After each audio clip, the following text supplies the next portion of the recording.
Bien, votre frère, votre ami de la voix des Indignés Congolais du monde, les Indignés Congolais, euh, Claudie Meka, depuis les États-Unis, je voudrais, n'est-ce pas, vous parler de ce que j'avais promis l'autre fois, de vous parler de ce qu'on appelle un conflit asymétrique, ou précisément, nous allons parler de ce que l'on appelle une guerre asymétrique.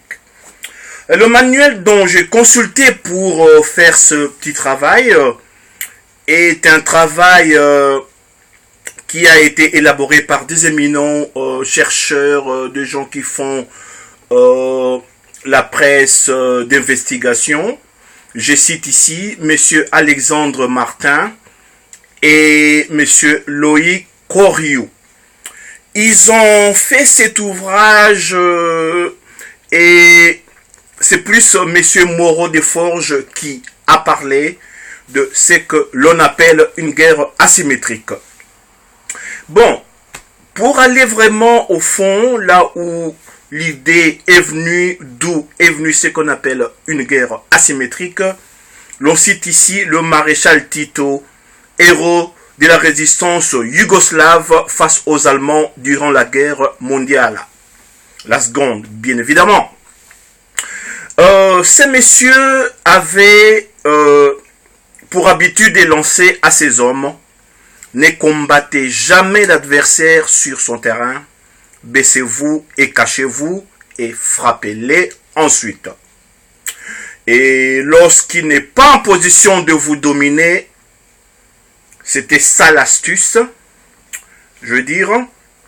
Et sa force a été de battre les nazis en refusant de les affronter frontalement. Donc, il venait toujours des dos. Mais en tirant profit du déséquilibre qui existait entre ces troupes et l'occupant, comme j'avais cité les Allemands, une guerre asymétrique avant l'heure. Guerre ou menace asymétrique. Le terme a fleuri dans la presse et surtout les ondes. Mais qu'est-ce qu'une guerre asymétrique? Le colonel Philippe Beaune, responsable des études prospectives au ministère de la Défense, la France, livre cette définition. La guerre asymétrique, c'est l'absence de correspondance entre les buts, les objectifs et les moyens de forge belligérantes. Une guerre asymétrique est un conflit qui oppose des combattants dont les forces sont incomparables. Je vais vous illustrer. Où l'équilibre militaire, sociologique et politique entre les camps est total. Une armée régulière forte contre un mouvement de guérilla a priori faible, une nation contre un mouvement terroriste, etc., etc.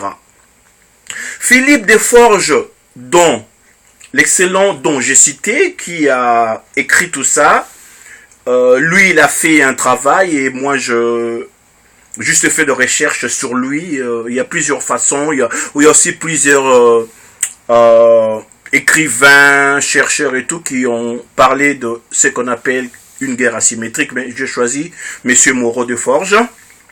Donc, M. Philippe Moreau Desforges, chargé de mission auprès du directeur de l'Institut français de relations internationales, en sigle IFRI, et professeur à l'Institut d'études politiques IEP de Paris, résume plus crûment les choses.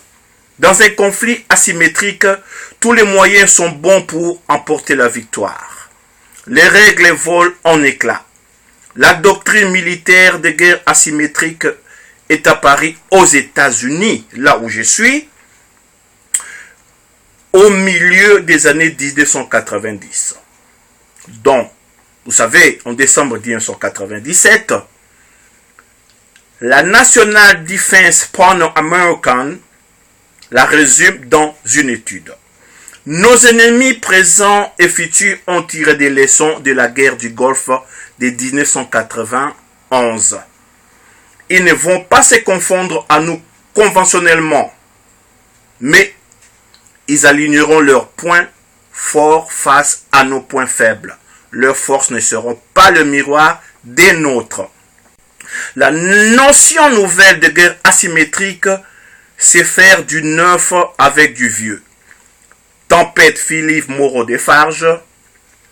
L'histoire nous a de temps en temps, comme on dit, de temps en temps plutôt, j'allais dire, confrontés à des conflits asymétriques, des guerres déséquilibrées de par le moyen mis face à face. Les guerres de colonisation, la guerre d'Algérie par exemple, celle d'Indochine et du Vietnam, les conflits israélo-palestiniens et ses antifadas. L'intervention américaine en Somalie par exemple, les Balkans sont autant de guerres asymétriques qui n'ont pas dit leur nom, mais la doctrine américaine apparue dans les années 90 ne doit pas occulter les faits. Les guerres asymétriques existent depuis la nuit des temps. Elles ont simplement été conceptualisées et se sont multipliées. Par exemple, la guerre que nous avons au Congo, il s'agit des Américains qui sont déficitaires, voilà. Et par exemple, je peux vous donner un exemple là. Une grande nation, 50 États. Un État d'abord c'est un pays. Comparé à la Chine, bien qu'elle soit grande, les États-Unis doivent 50 milliards de dollars à la Chine. Un pays, comme on dit, single. Un seul pays.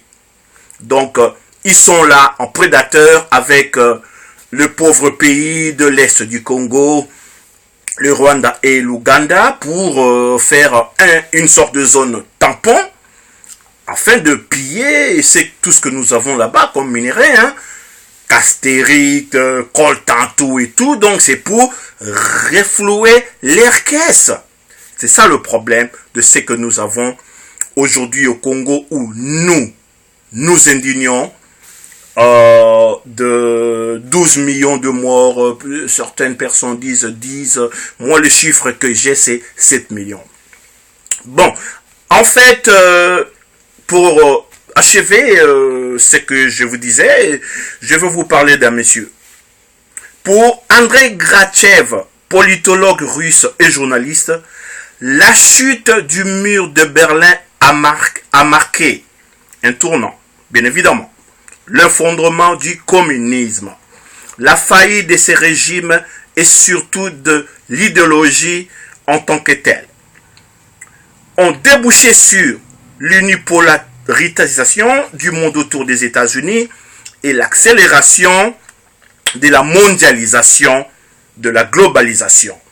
Les soldats perdus qui étaient jadis manipulés par l'un de deux grands camps se sont laissés appaire par les idéologies faciles, primitives et belliqueuses. Les nationalismes, le fondamentalisme religieux, par exemple, les vides créés par le démantèlement, je m'en excuse, de l'Empire soviétique est donc bien à l'origine de la généralisation des guerres asymétriques. Enfin, pour terminer, maintenant, je vais parler un tout petit peu de la mondialisation aussi, parce que la mondialisation a ses outils, comme j'avais commencé avec l'Internet, la guerre asymétrique est un outil de la mondialisation, tout comme la délocalisation. Bon ben, la mondialisation est indubitablement, pour Philippe Forge, la cause majeure de guerres asymétriques actuelles. Elle a créé des frustrations à l'échelle planétaire quand, à un haut niveau, elle facilite les échanges d'armes, de matériaux dangereux et le flux de capitaux. C'est ce que nous constatons au Congo. On a interdit, on a eu un embargo au Congo sur les armes, mais les armes circulent au Kivu comme vous n'avez Jamais l'idée. Donc c'est ça.